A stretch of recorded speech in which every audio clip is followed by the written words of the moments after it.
بسم اللہ الرحمن الرحیم۔ السلام علیکم۔ وہ اچانک آ گیا۔ اس نے لڑکیوں سے کہا، فوراً اٹھو، شہر سے نکلنے کا موقع پیدا ہو گیا ہے۔ آفاق کے متعلق اسے بتایا گیا کہ ان لڑکیوں کا بھائی ہے اور قید سے فرار ہو کر آیا ہے۔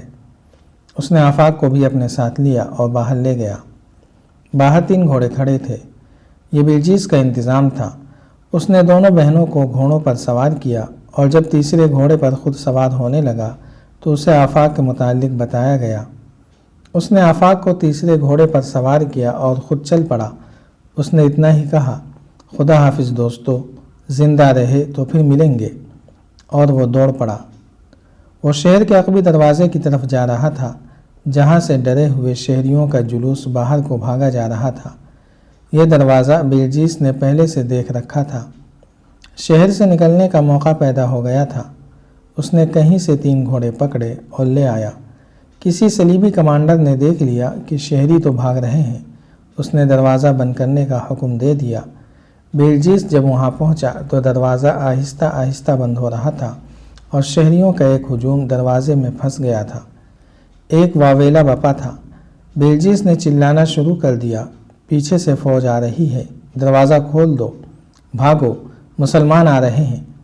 ہجوم نے آگے کو زور لگایا تو بند ہوتے ہوتے دروازہ کھل گیا۔ انسان رکے ہوئے دریا کی طرح بند توڑ کر نکل گئے۔ باہر نکل کر بلجیس نے آفاق سے کہا کہ کسی ایک بہن کے پیچھے سوار ہو جاؤ۔ اگر میں تمہارے ساتھ سوار ہوا تو ایک گھوڑے پر 2 مردوں کا وزن زیادہ ہو جائے گا۔ ہمارا سفر لمبا ہے۔ آفاق ایک بہن کے پیچھے سوار ہو گیا۔ دوسری سے اس نے کہا کہ وہ سواری سے ڈرے نہیں، گھوڑا اسے گرائے گا نہیں۔ انہوں نے گھوڑے دوڑا دیے۔ بلجیس کو معلوم تھا کہ راستے میں صلیبی فوج خیمہ زن ہے۔ اسے یہ بھی معلوم تھا کہ کون سی جگہ فوج نہیں ہے۔ وہ اس سمت ہو لیا۔ کرک کے بھاگے ہوئے لوگ ادھر ادھر بکھرتے جا رہے تھے۔ شعلوں کی روشنی دور دور تک جا رہی تھی۔ آفاق اور لڑکیوں کو معلوم نہیں تھا کہ انہیں کس طرح رہا کرایا گیا ہے۔ بلجیس خاموش تھا۔ وہ اگر بولتا تو صرف اتنا کہ آفاق سے اس کی خیریت پوچھتا تھا اور اس کی جو بہن گھوڑے پر اکیلی سوار تھی اس سے پوچھ لیتا تھا کہ وہ ڈر تو نہیں رہی۔ کرک کے شعلے پیچھے ہٹتے جا رہے تھے اور رات گھوڑوں کی رفتار کے ساتھ گزرتی جا رہی تھی۔ صبح طلوع ہوئی تو بلجیس سلطان ایوبی کی فوج کے علاقے میں داخل ہو چکا تھا۔ اس نے ایک کماندار سے اپنا تعارف کرایا اور سلطان ایوبی کے متعلق پوچھا کہ کہاں ہوگا۔ کماندار اسے اپنے دستوں کے کماندار کے پاس لے گیا، جس نے اسے بتایا کہ سلطان ایوبی کہاں ہو سکتا ہے۔ بلجیس اپنی اس کامیابی پر بے حد خوش تھا۔ اس نے صرف لڑکیوں کو صلیبیوں سے آزاد نہیں کرایا تھا، بلکہ کرک میں آتش زنی جیسی تخریبی کارروائی کر کے صلیبی فوج کے غیر مسلم شہریوں کے جذبے پر خوف طاری کر آیا تھا۔ وہ سلطان ایوبی کو یہ مشورہ دینا چاہتا تھا کہ کرک پر فوراً حملہ کر دیا جائے۔ کرک کی صبح بڑی بھیانک تھی۔ شعلوں کی بلندی اور تندی ختم ہو گئی تھی، لیکن آگ ابھی تک سلگ رہی تھی۔ صلیبی فوج کی رسد اور جانوروں کا تمام تر خشک چارہ جل گیا تھا۔ خیموں کے علاوہ بے شمار جنگی سامان نظر آتش ہو گیا تھا۔ کچھ اونٹ زندہ جل گئے تھے۔ تمام گھوڑے اور اونٹ رات بھر دوڑ دوڑ کر تھک گئے اور اب سارے شہر میں آوارہ پھر رہے تھے۔ جگہ جگہ ان لوگوں کی لاشیں پڑی تھیں جو بے لگام گھوڑوں اور بے مہار اونٹوں کی زد میں آ کر کچلے گئے تھے۔ فوجی اور قیدی ابھی تک کنووں سے پانی لا لا کر آگ پر پھینک رہے تھے۔ صلیبی حکام ابھی تک یہ سمجھ رہے تھے کہ سلطان ایوبی کی فوج اندر آ گئی ہے، لیکن وہاں ایسے کوئی آثار نہیں تھے۔ انہوں نے قلعے کی دیواروں پر جا کر ہر طرف دیکھا۔ باہر صلیبیوں کی اپنی فوج قلعے کے ارد گرد موجود تھی۔ اسلامی فوج کا دور دور تک نام و نشان نہ تھا۔ اب یہ تفتیش کرنی تھی کہ آگ کس طرح لگی۔ اس سنتری کی لاش ملی جسے لڑکیوں نے خنجروں سے ہلاک کیا تھا، لیکن گھوڑوں اور اونٹوں نے اسے ایسی بری طرح روندا تھا کہ خنجروں کے زخم پہچانے نہیں جاتے تھے۔ اس سے تھوڑی دور 4 زنانہ لاشیں ملی۔ یہ اس میدان میں پڑی ہوئی تھیں جہاں گھوڑے اور اونٹ باندھے جاتے تھے۔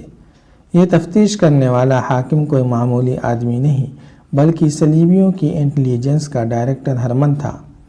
اس میدان میں لاشیں تو اور بھی پڑی تھیں، لیکن اسے 4 عورتوں کی لاشیں ملی۔ ان کے چہرے گھوڑوں کے پاؤں تلے آ کر مسخ ہو گئے تھے۔ جسم کا کوئی حصہ سلامت نہیں تھا۔ یہ لاشیں ایک دوسری سے دور دور پڑی تھیں۔ ان کے کپڑے تار تار ہو گئے تھے۔ خاک و خون میں ان کا اصل رنگ نظر نہیں آتا تھا۔ اتنا ہی پتہ چلتا تھا کہ یہ زنانہ کپڑے ہیں۔ لاشیں دیکھ کر بھی یہ ثبوت ملتا تھا کہ یہ عورتوں کی ہیں۔ سب کے جسموں سے کھال اکھڑی ہوئی اور کئی جگہوں سے گوشت باہر آیا ہوا تھا۔ کئی ہڈیاں ننگی ہو گئی تھیں اور ٹوٹی ہوئی بھی تھیں۔ ہر لاش کے گلے میں زنجیر اور زنجیر کے ساتھ ایک چھوٹی سلیب بندھی ہوئی تھی۔ یہ سلیبیں اس امر کا ثبوت تھا کہ عورتیں عیسائی تھیں۔ ہرمن اور فوجی افسر حیران تھے کہ عورتوں کی لاشیں یہاں کیوں پڑی ہیں۔ یہ فوجی علاقہ تھا اور اس طرف سے کسی شہری کو گزرنے کی اجازت نہیں تھی اور نہ ہی عام گزرگاہ تھی۔ یہ تو جانوروں اور رسد وغیرہ کی جگہ تھی۔ وہاں چند اور لاشیں بھی پڑی تھیں، وہ فوجیوں کی تھیں۔ عورتیں رات کے وقت ادھر کیوں آئیں؟ اس سوال کا جواب دینے والا کوئی نہ تھا۔ صرف قیاس آرائی کی جا سکتی تھی جو کی گئی۔ کہا گیا کہ فوجی پیشہ ور عورتوں کو ادھر لے آئے ہوں گے، مگر اصل مسئلہ تو یہ تھا کہ آگ کس طرح لگی۔ شہر کے مسلمانوں پر شک کیا جا سکتا تھا، لیکن مجرموں کا سراغ لگانا آسان نہیں تھا۔ حکم دے دیا گیا کہ خفیہ پولیس اور فوج کے سراغ رساں شہر میں مشتبہ مسلمانوں کی چھان بین کریں اور جس پر ذرا بھی شک ہو اسے قید میں ڈال کر اذیت رساں تحقیقات کریں۔ النور اور اس کی تینوں لڑکیوں کے گھر والے بہت پریشان تھے۔ لڑکیاں واپس نہیں آئی تھیں۔ ڈر یہ تھا کہ پکڑی نہ گئی ہوں۔ انہوں نے اپنا فرض مکمل کامیابی سے ادا کیا تھا، لیکن وہ ابھی تک لاپتہ تھیں۔ عثمان سالم اور اس کے دوست ان تماشائیوں کے ہجوم میں جا کھڑے ہوئے جو آتش زدہ جگہ کھڑے تھے۔ وہاں انہیں پتہ چلا کہ 4 عورتوں کی لاشیں ملی ہیں۔ تھوڑی دیر بعد اعلان ہوا کہ 4 عورتوں کی لاشیں فلاں جگہ رکھ دی گئی ہیں۔ تمام شہری انہیں دیکھ کر پہچاننے کی کوشش کریں۔ تماشائیوں کا ہجوم ادھر چلا گیا۔ عثمان سالم اور اس کے دوستوں نے اکٹھی رکھی ہوئی 4 لاشوں کو دیکھا۔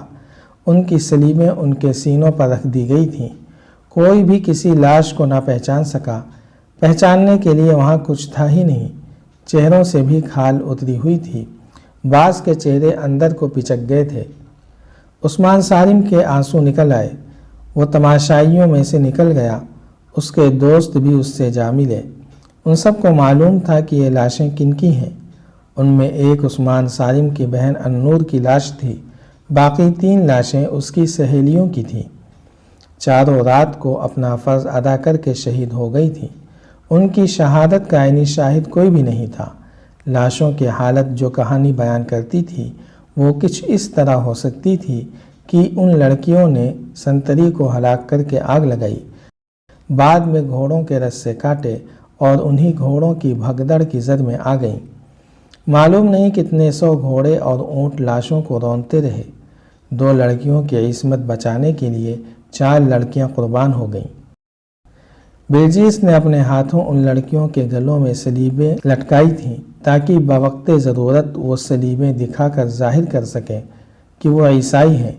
ان لڑکیوں کا جنازہ نہیں پڑھا گیا۔ انہیں صلیبیوں نے عیسائی سمجھ کر اپنے قبرستان میں کہیں دفن کر دیا۔ ان کے لواحقین نے ماتم نہیں کیا۔ ایصال ثواب کے لیے قرآن خوانی کی گئی۔ گھروں میں غائبانہ نماز جنازہ پڑھی گئی۔ چاروں لڑکیوں کے باپوں نے ایک ہی جیسے جذبات کا اظہار کیا۔ انہوں نے کہا کہ اسلام کے نام پر وہ 4 بیٹے قربان کرنے کو تیار ہیں، مگر ان سے جو قربانی لی جانے لگی وہ بڑی ہی اذیت ناک تھی۔ صلیبی فوج نے مسلمان گھروں کی خانہ تلاشی شروع کر دی۔ خطرہ تھا کہ جو ہتھیار انہوں نے گھروں میں چھپا رکھے ہیں وہ پکڑے جائیں گے۔ سب نے ہتھیار اندرونی کمروں کے فرش کھود کر دبا دیے۔ جاری ہے۔ اگر آپ کو یہ قسط وار سلسلہ پسند آ رہا ہے تو لائک، شیئر اور کمنٹ کے ذریعے ہماری حوصلہ افزائی کریں۔ جزاک اللہ خیرا۔